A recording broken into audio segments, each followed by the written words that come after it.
This is Dolynny TV, ladies and gentlemen. Good morning and welcome back to another preview video as we get set to get ready for Tuesday against the Colorado Avalanche, Game 1 of the Best of 7 Western Conference Final for 2022. Yeah, let's go. That's going to be good. So, number one, I think as many of you have seen, let's just go get an accurate number on that video now.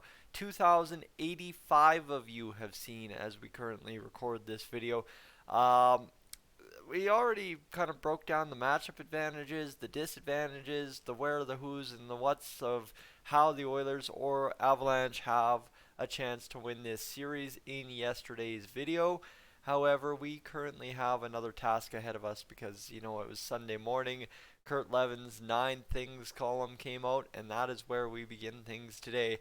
Is a simple kind of remember when. So a couple years ago, remember when the Oilers were forced to sign Smith after Markstrom signed in Calgary? Yeah, that was kind of like the Oilers were going hard after Markstrom. We all remember that. We all know that was a very big thing on that opening day of free agency, and then we end up with Smith yet again. So there's that, right? Mike Smith took last series maybe a little personally. And then, Kurt Levins goes and tells us, you remember when the Oilers pursued Darcy Kuemper as well? Yeah, they did. And I mean, how many Oilers fans came by Dolynny TV to tell me we need Darcy Kuemper? We need Darcy Kuemper. And now we find ourselves up against the starter for the Colorado Avalanche in this series in Darcy Kuemper. That's where, again, maybe you take it a little personally if you're Mike Smith and will your way into the fourth and final round, the Stanley Cup final. I don't know. That's kind of the nice part of Kurt Levin's writing is he words it a lot better than I can speak it. But it's one of those things of right. He's got a chance to go up against another guy that was supposed to replace him and be an upgrade in the crease. And now we get to see what happens between these two good goaltenders because Mike Smith playing out of his skull at age 40, and we can only hope it continues. And this is not to say that this will continue or that Mike Smith is going to just beat Kuemper single-handedly. No, this is not to say that. This is just simply to say that, again, there's a coincidence here where, right, Markstrom in round 2, it wasn't pretty, but Smith was capable of outdueling Markstrom when it mattered. And that's what we're looking for here. Like I said in the matchup advantages yesterday, is goaltending is either going to be stellar, shaky, or somewhere in between. But as long as one goalie is better than the other goalie, that gives the other team or the winning team the chance to win more than the other team.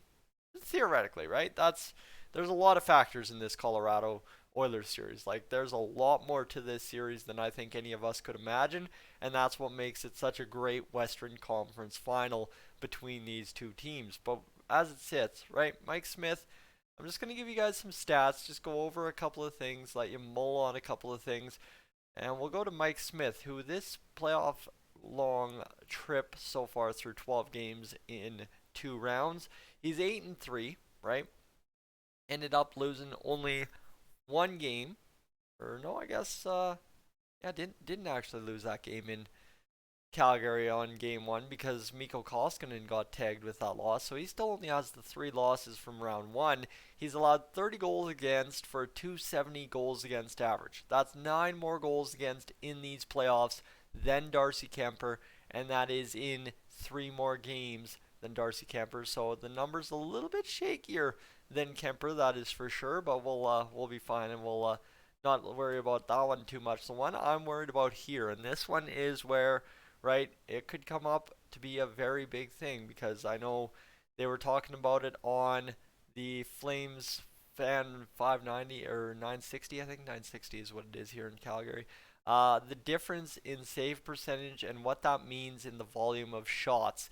So between Smith, who was like at 907 during the Calgary series, and Jacob Markstrom, who was at 852 in the Battle of Alberta, that's a .050 goals against average or save percentage difference, which translates to 1 in every 20 shots extra is going in on Jacob Markstrom over Mike Smith at the other end. That's the gist of that conversation had on the Fan 960.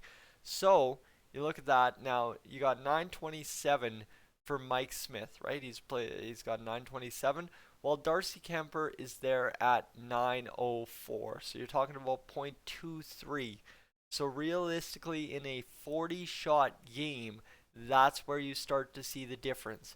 So now suddenly, guys, sit back, think about it, right? How many comments did I see yesterday where they said, "Oh, this series deserves some overtime. This series is going to be this," right? Just the kind of added kind of what this series could be is exactly where it gets exciting, because this is where it matters, is if these save percentages hold true throughout the playoffs, is get to overtime. Get to where both teams have 45 shots. Theoretically, based on the save percentages, and not my theory, based on the Fan 960, the losing team of the Battle of Alberta, their theory is the fact of, in overtime, the Oilers would theoretically have the advantage based on save percentage averages for the goaltenders to start this series. That's where it matters. 1 in 40. Fair. Hey, that's not a bad situation if you're the Edmonton Oilers, right? That's an actual pretty good place to be sitting coming into the series, knowing that, okay, well, if we can do a little bit more work, we can probably get there. But the other side too is, right, Mike Smith is Mike Smith. I'm not going to deny that. You just never know what you're going to get some nights, and that's a very big possibility that we could still have an absolute lights out game from the Avalanche in game 1, and then the Oilers might figure it out in game 2, and then we're in for a series. That's one possibility. Another possibility is, right, Mike Smith gets better, gets worse. That's another possibility. But the biggest thing I'm trying to get at right here is that the Oilers make Darcy Kuemper look good. The one thing the Oilers did not allow Jacob Markstrom to look at all during that Battle of Alberta series was good. They made him look shaky. They made him look like he was not necessarily second guessing every puck coming at him, but that he didn't have the full confidence to make the stop behind every single puck. And that's, I'm not saying second guessing, because again, Markstrom is Markstrom. At the end of the day, Vezina finalist kind of goaltender, but end of the day, he did end up losing the Battle of Alberta, and there is more to it than just Mike Smith outdueled him.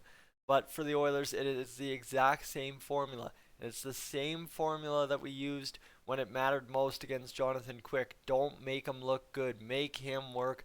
Make him earn it. And that's going to have to apply to Darcy Kuemper in this third round. And right, Markstrom didn't earn it. Quick was 2 goals and an overtime away from earning it in Game 7, but that's Jonathan Quick. Ladies and gentlemen, that is a caliber of goaltender we've only seen 5 or 6 times in my lifetime in Jonathan Quick. So that's the incredible part. Obviously, we've seen some very good goaltenders for seasons or flashes, but not at the level Quick has played at his entire career. However, now, right, Markstrom has played excellent in his career, and then all of a sudden just could not figure it out against Edmonton. Well, now you got Darcy Kuemper, who more or less in the save percentage department is on the ropes against the Oilers a little bit here. If you look at what could possibly happen in this series in an overtime, so hopefully it comes down to it. But that said, Kemper's also only played 9 games, and he has a 244 goals against average. So yes, that also comes down onto the Avs defense. If they're going to tighten up and not allow as many shots, it's not even that Kemper's going to look that good. It's just the fact of the odds are going to come up more in his favor when it matters most against Mike Smith. So there's a lot to be determined here in this series, but the goaltending matchup, one of, if not the most interesting ones, that is for sure. So, you know what, Mike Smith, hey, if taking it personally worked in round 2, why not take it personally in round 3 and give the Oilers absolutely everything you got to try and win this series against the high-flying, high-powered, high-scoring, high-everything Colorado Avalanche, high-altitude Colorado Avalanche, as well. The Oilers traveling to Denver today to get acclimated to the building, acclimated to the elevation, acclimated to the city, and acclimated to possibly winning Game 1. Ladies and gentlemen, I'm Tyson. This is Dolynny TV. I am up on out of here.